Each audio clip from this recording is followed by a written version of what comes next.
because I'm an emotional wreck right now, and I knew that I should be, so I've got to have it all down. I would like to acknowledge the Wurundjeri people of the Kulin Nations on whose land we are gathered here tonight, and I would like to pay respect to their elders past and present. I would also like to acknowledge that the First Nations sovereignty has never been ceded. I would also like to acknowledge our wonderful artists, that some are here tonight and some are not, and say thank you so much for filling this room with such beauty and passion. My name is Sally, and I first started visiting MITA 5.5 years ago, and in the last about a year I've become more connected with this community and go to MITA twice a week and MIDC once a week to visit our lovely friends and family inside. And I'd just like to say the beautiful energy that exists here tonight is really indicative of the whole community, and what each visitor brings to that community is really diverse and special, and contributes to the deep connection that everybody has with each other. But before I do my creative writing piece, I'd just like to acknowledge the beautiful Lisa. And I know you didn't want me to say anything about you, but I wanted to anyway.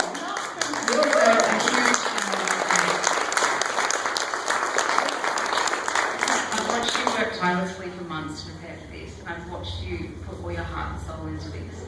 And you're just such an amazingly compassionate and creative and hilariously wonderful woman, and yeah, I really love you, and thank you so much for bringing us all together here tonight. It's really special. I'll pay you later. I'll be waiting.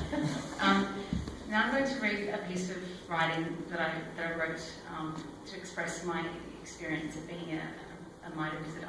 It's called Inside and Out. Sally, you make us feel human. You make us feel alive. You give us hope. You give us strength.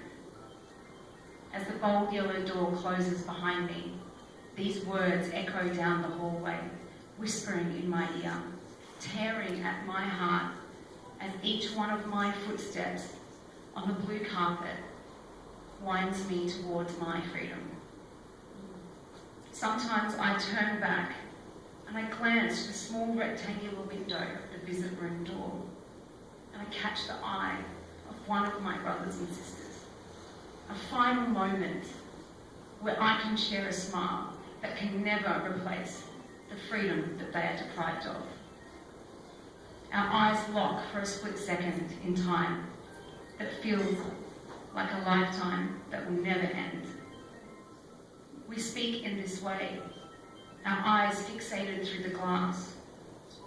We speak a silent language that is louder than a thunderstorm in the night, and that conveys a message that never changes, week after week, month after month, year after year.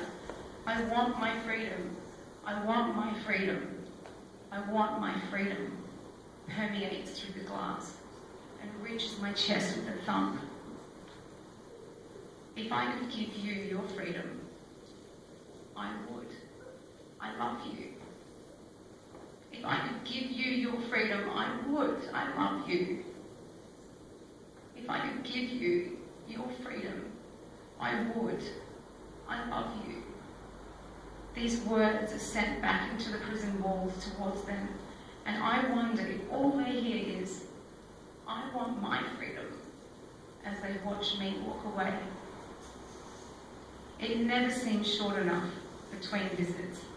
Each day of my life is stretched now, somehow longer, as I breathe in each moment of omnipresent freedom that soaks into my senses unlike before I saw what it looks like to not have freedom, before I knew how deep the suffering could be, before I was gifted the love of people I never knew I would meet, before I felt the connection of a community of diversity that was born out of adversity.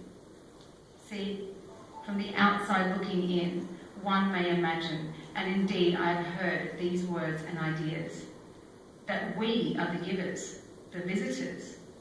But the truth is, we are all in relationship with one another. We exist for each other inside and out. We give and we get. We gift and we receive. Paintings hang on walls in our homes from artists detained. Messages of concern, praise and kindness linger in clouds from friends detained. Posts on walls are filled with love from poets detained. Delicious food is eaten, cooked by our friends detained. Gratitude fills the empty spaces in my heart for the friendships that I have gained. And sadness hugs this gratitude as we wait for the moment when our freedom is their freedom. Each time I step through those cold hard gates and hear the clink of the latch behind me, my stomach churns. I am locked in, just like them, but I get to leave. Injustice, despair, rage, passion and fear, it is all there as I fill out the mindless visitor form that I've filled out many times before.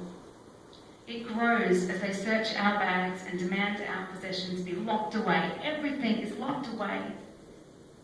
It lingers as I wait for them to unlock the first door to the visit room.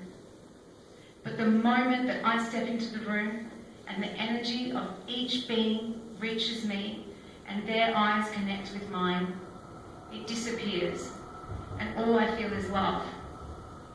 Because they give me many moments of joy. They show me the true nature of love. They make me feel connected. They are our chosen family and we are theirs. Thank you.